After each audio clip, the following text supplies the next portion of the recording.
Chers amis, je suis encore une fois très heureuse de savoir que vous m'écoutez, que vous prenez comme moi du plaisir à écouter la parole de Dieu, à vous poser des questions et à laisser le Saint-Esprit vous transformer au contact de la parole. Aujourd'hui, nous allons parler d'un sujet qui me passionne énormément. C'est vrai que toute la parole de Dieu est passionnante, mais vous savez, chacun de nous a ce que je vais appeler en griffe, ses préférences. Mais avant de vous dévoiler ce sujet, prions ensemble. Père, nous te disons vraiment merci. Merci pour ton amour. Merci pour ta grâce. Merci pour ta présence de chaque instant. Oh Dieu, nous sommes reconnaissants de te connaître et de savoir que tu n'es pas un être loin qui ne connaît pas nos réalités. Tu n'es pas un être inaccessible, mais tu es pour nous un père et un ami qui veut parler avec nous, qui veut nous conduire, qui veut nous enseigner, nous instruire, nous diriger. Et tu désires rentrer dans une intimité avec chacun de tes enfants. Je te bénis pour cela. Et je prie, Père, afin que, à la fin de ce moment de partage, que quelqu'un soit renouvelé dans sa façon de te voir et que quelqu'un ait soif de t'entendre lui parler personnellement. Merci de nous avoir écoutés. Au nom de Jésus, nous avons prié. Amen. Nous allons ouvrir nos Bibles dans le psaume 32 au verset 8 et nous lisons ensemble. Le Seigneur dit: je t'enseignerai, je t'indiquerai le chemin à suivre, je te donnerai un conseil, je garderai les yeux fixés sur toi. Et le thème de notre exhortation du jour est: Dieu continue de parler. Mais qui écoute? Dieu continue de parler, mais qui écoute? Vous savez, moi particulièrement, lorsque je lis ce passage, je voudrais vous le lire encore une fois. Je t'enseignerai, je t'indiquerai le chemin à suivre. Je te donnerai un conseil, je garderai les yeux fixés sur toi. Je suis particulièrement rassurée et je me sens comblée de savoir que Dieu ne m'a pas créé pour m'oublier. Il m'a créé, il m'a donné la grâce de passer du statut de créature à enfant et il est disposé à me conduire, à m'enseigner, à me montrer le chemin que je dois suivre à chaque étape de ma vie. Je voudrais te demander si toi particulièrement, si tu es conscient de cette vérité, de ce désir que Dieu a de t'instruire, de te parler, de t'enseigner. Est-ce que tu en es conscient? Est-ce que tu sais que Dieu parle toujours?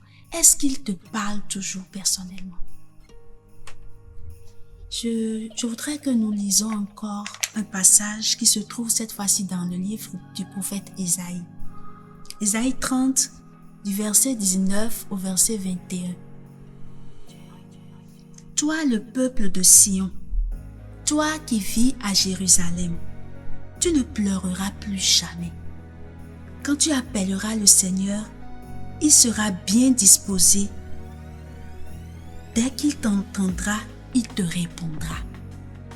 Le Seigneur t'accordera du pain dans la détresse et de l'eau dans la pénurie. Lui qui t'instruit, il ne te sera plus caché. Tu le verras de tes propres yeux. Quand tu devras aller à droite ou à gauche, tu entendras ces mots prononcés derrière toi. Voici le chemin à prendre. Je ne sais pas si vous pouvez remarquer avec moi les promesses précieuses que Dieu nous fait dans ce passage-là. Il dit que lorsque nous allons l'appeler, qu'il sera disposé à nous répondre. Et je voudrais te dire aujourd'hui que Dieu est disposé à te répondre. Il dit qu'il ne sera plus caché. Si tu as l'impression que Dieu se cache, sache que tu te trompes. Dieu a envie de te parler. Dieu a envie de se révéler à toi. Dieu a envie de te dire lorsque tu te trouves à un carrefour de ta vie, prends la gauche ou prends la droite. Mais pourquoi nous ne pouvons pas toujours sentir cette présence-là? Pourquoi sa voix n'est pas toujours audible pour nous? Pourquoi cela? Nous allons essayer de répondre à cette question. Vous savez, nous n'entendons pas souvent Dieu nous parler parce que nous avons une fausse conception de qui il est. Le Nouveau Testament nous présente Dieu comme étant un Père. Est-ce que tu as déjà réalisé que Dieu est ton Père? Je ne sais pas le genre de Père que tu as eu ou que tu as, mais sache que Dieu, il est ton Père et lui, il est un Père parfait. Si tu vois Dieu comme un gendarme, tu auras du mal à l'entendre te parler. Et si tu penses que c'est seulement les prophètes, les hommes super ouïs qui ont le droit d'entendre la voix de Dieu pour après t'annoncer ce que Dieu a dit, sache que tu te trompes. Dieu est ton Père à toi et il veut te parler personnellement. Peut-être que ce qui t'empêche de l'écouter, c'est les détresses que tu vis, les situations difficiles qui t'entourent. Mais je voudrais que tu regardes encore cette partie de ce verset que nous venons de lire, qui dit « Le Seigneur t'accordera du pain dans la détresse et de l'eau dans la pénurie. Lui qui t'instruit, il ne te sera plus caché, tu le verras de tes propres yeux. » Peut-être que cette situation de crise mondiale que nous traversons te met dans une détresse profonde et peut-être que tu manques même de pain à manger, de l'eau à boire. Sache que Dieu, même dans cette situation, veut te parler. Ta situation ne change pas ce que Dieu est et ce qu'il promet de faire pour toi. Il veut te parler, il veut t'instruire, il veut te diriger. L'autre chose qui peut t'empêcher de l'écouter, c'est ta culpabilité, ton péché. Nous venons de dire que Dieu est un Père parfait, mais il est un Père aimant. J'ai envie de dire que Dieu est une mère parfaite. Vous savez, quelles que soient les bêtises qu'un enfant peut faire, une mère ne peut pas jeter son enfant. Alors si tu t'es éloigné de lui, ou si tu penses que tu es trop sale pour qu'il te parle, tu te trompes. Il veut t'ôter de la boue dans laquelle tu te trouves. Il veut t'arranger et il veut rentrer dans une relation personnelle avec toi. Il veut te parler personnellement.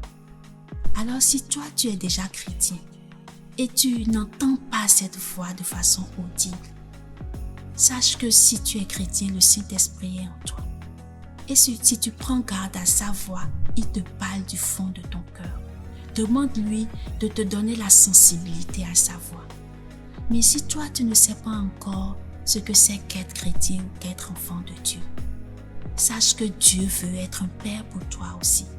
Il a envoyé Jésus mourir à la croix pour toi, pour payer le prix qui te permet de devenir son enfant. Viens à lui maintenant et tu vas jouir de cette relation de père-enfant que Dieu veut avoir avec toi.